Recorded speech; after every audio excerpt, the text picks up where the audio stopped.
सो आज 1.4 जो है उसको हमने स्टार्ट करना है, और 1.4 जो है उसमें जो टॉपिक है that is reciprocal system of vectors. ठीक है, हम लोगों ने इससे पहले वेक्टर्स की प्रॉपर्टीज़ को डिस्कस किया है, स्केलर ट्रिपल प्रोडक्ट वगैरह को डिस्कस किया है। इसमें हम लोग रेसिप्रोकल सिस्टम ऑफ वेक्टर्स को डिस्कस करेंगे। सो अगर ए बी सी जो है they are 3 non coplanar vector. हमने 1.1 में चेक किया था कि कोप्लेनर वेक्टर्स अगर होते हैं तो उनका स्केलर ट्रिपल प्रोडक्ट जो है वो ज़ीरो होता है। यहाँ पर ये नॉन कोप्लेनर बोला हुआ है बिकॉज अगर कोप्लेनर वेक्टर्स होंगे तो स्केलर ट्रिपल प्रोडक्ट ज़ीरो हो जाएगा, और जो इसकी आगे की डेफिनेशन है उसमें डिनोमिनेटर ज़ीरो हो जाएगा, राइट। तो इसलिए यहाँ पर नॉन कोप्लेनर बोल दिया, इसका मतलब इनका स्केलर ट्रिपल प्रोडक्ट जो है वो ज़ीरो नहीं होगा। एक और बात यहाँ पे अपनी बुक में भी करेक्शन करना, ये बीच में इन्होंने यहाँ पे कॉमास लगाए हुए हैं। कभी भी स्केलर ट्रिपल प्रोडक्ट की जो रिप्रेजेंटेशन है उसमें बीच में हम कॉमास नहीं लगाते, तो इसे करेक्ट कर लेना। स्केलर ट्रिपल प्रोडक्ट हमारा नॉट इक्वल टू ज़ीरो है। देन अब उन्हें हमें उनका रेसिप्रोकल सिस्टम ऑफ वेक्टर्स जो है वो डिफाइन करना है। तो यहाँ पे जैसे ए डैश लिखा हमने, अब देखो क्या टेक्निक है इसकी, अगर हमें ए डैश लिखना है सो ए को छोड़ना है, वहाँ पे B cross C upon A B C. B dash के लिए अगर हम बात करें तो that will be C cross A upon A B C. फिर सी डैश के लिए जब हम लिखेंगे, डैश से हम रिप्रेजेंट कर रहे हैं रेसिप्रोकल सिस्टम को पहली बार। दूसरी क्या टेक्निक है, अगर हम ए डैश को लिख रहे हैं तो यहाँ पर ए नहीं आएगा नोमिनेटर में, बी क्रॉस सी आएगा।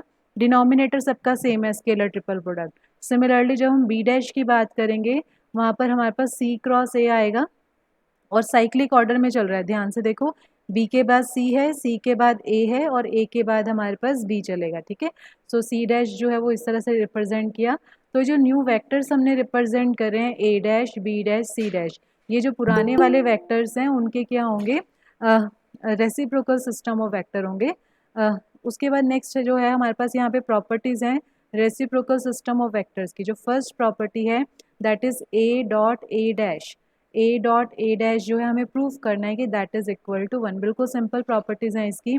ए वेक्टर तो एज इट इज़ लिखो, ए डैश की वैल्यू अभी जो हमने डिफाइन किया that is B cross C upon A B C. ठीक है, सो यहाँ पर हमारे पास न्यूमरेटर में अगर हम चेक करें तो A dot B cross C upon में ए बी सी, तो ये दोनों कैंसिल हो जाएंगे और 1 आ जाएगा।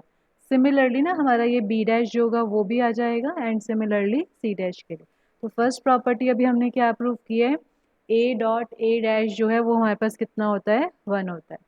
सेकेंड प्रॉपर्टी क्या है, अगर हम देखो ए वेक्टर का अपने रेसिप्रोकल के साथ ना लेके हम लोग अगर किसी और के साथ लेंगे, जैसे ए के साथ हम बी डैश ले लेते हैं या ए के साथ हम सी डैश ले लेते हैं, मतलब ए का इटसेल्फ अगर हम रेसिप्रोकल वेक्टर के साथ डॉट ले रहे हैं तो वो तो 1 आएगा, और अगर हम ए का किसी और के साथ रेसिप्रोकल ले रहे हैं तो वो हमें 0 प्रूफ करना है। तो बिल्कुल सिंपल प्रॉपर्टी है। जस्ट हमने बी डैश का जो डेफिनेशन हमने लिखी है अभी ऊपर डिस्कस की है वो लिखनी है।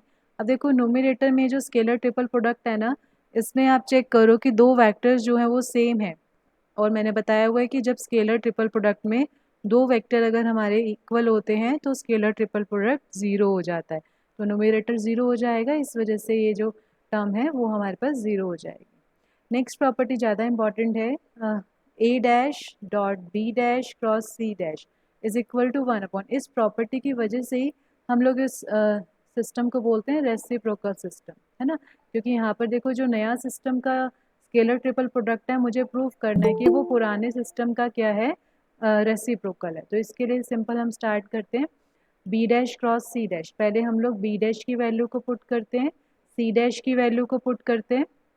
उसके बाद देखो न्यूमरेटर में अभी देखो वही मैं आपसे जो भी डिस्कस कर रही थी कि अगर हमारे पास 4 वेक्टर्स हैं, अगर आपको 4 वेक्टर्स का फॉर्मूला नहीं लर्न है तो आप सी क्रॉस ए को एक सिंगल वेक्टर मान लो, और बेटर भी यही रहता है। सी क्रॉस ए को हमने डी वेक्टर मान लिया। नेक्स्ट स्टेप पे हमने अब ये क्या बन गया, ये वेक्टर ट्रिपल प्रोडक्ट बन गया। तो इसका हमने अब टेक्निक कैसे लिखेंगे, D dot B times A minus D dot A times B upon में ए बी सी का स्क्वायर आ जाएगा। नेक्स्ट स्टेप में जो डी वेक्टर है, डी वेक्टर की वैल्यू पुट की हमने यहाँ पर भी और यहाँ पर भी। अभी जो सेकेंड टर्म है हमारे पास C cross A dot A, again ये स्केलर ट्रिपल प्रोडक्ट है जिसमें दो वेक्टर्स जो हैं वो सेम हैं, इसलिए सेकेंड टर्म ज़ीरो हो जाएगी। फर्स्ट टर्म हमारे पास जो है वो इस तरह से रह जाएगी। फिर हमने इसका डैश लेना है, डॉट लेना है। तो जब हम डॉट लिखेंगे यहाँ पे ए डैश की वैल्यू पुटअप करेंगे तो जो न्यूमरेटर है वो हमारा ए बी सी बी सी ए बन जाएगा और डिनोमिनेटर ए बी सी का स्क्वायर बन जाएगा। एंड हमने ये भी डिस्कस किया हुआ है कि स्केलर ट्रिपल प्रोडक्ट में अगर साइक्लिक ऑर्डर में आप वेक्टर्स को एक्सचेंज करते हैं तो सेम रहते हैं वो, तो B C A same as A B C scalar triple product, तो वन कैंसिल हो जाएगा। सो फाइनली हम ये बोल सकते हैं कि जो ये A dash B dash C dash है इनका जो स्केलर ट्रिपल प्रोडक्ट है वो ए बी सी वाले का क्या है, रेसिप्रोकल है। That's why the name is reciprocal system of vectors. Fourth जो प्रॉपर्टी है, orthonormal vector triad is self reciprocal. अभी एक पर्टिकुलर केस है, हमें पता है कि आई कैप जे कैप के कैप क्या होते हैं, यूनिट वेक्टर्स होते हैं। सो हमने इनकी वैल्यू पुटअप करनी है, वैसे ही आई डैश जो है that will be J cross K, बिल्कुल सेम जैसे हमने ए डैश को लिखा बी क्रॉस सी, मतलब उसे छोड़ के जिसका हम डैश ले रहे हैं बाकी दोनों वेक्टर्स लिखने हैं साइक्लिक ऑर्डर में, तो जे क्रॉस के अपॉन आई जे के, सिमिलरली के डैश लिखा। तो यहाँ से हमने चेक करा, आप देखो जे क्रॉस के मैंने पहले जो वीडियो है बेसिक वेक्टर उसमें डिस्कस किया हुआ है कि जे क्रॉस के जो है वो आई कैप के इक्वल होता है, तो आई कैप अपॉन में, अच्छा ये जो है आई डॉट जे क्रॉस के हमारा आई होगा पहले, फिर आई डॉट आई जो है वो वन हो जाएगा, तो अल्टीमेटली जो डिनोमिनेटर वाला स्केलर ट्रिपल प्रोडक्ट है वो वन हो जाएगा।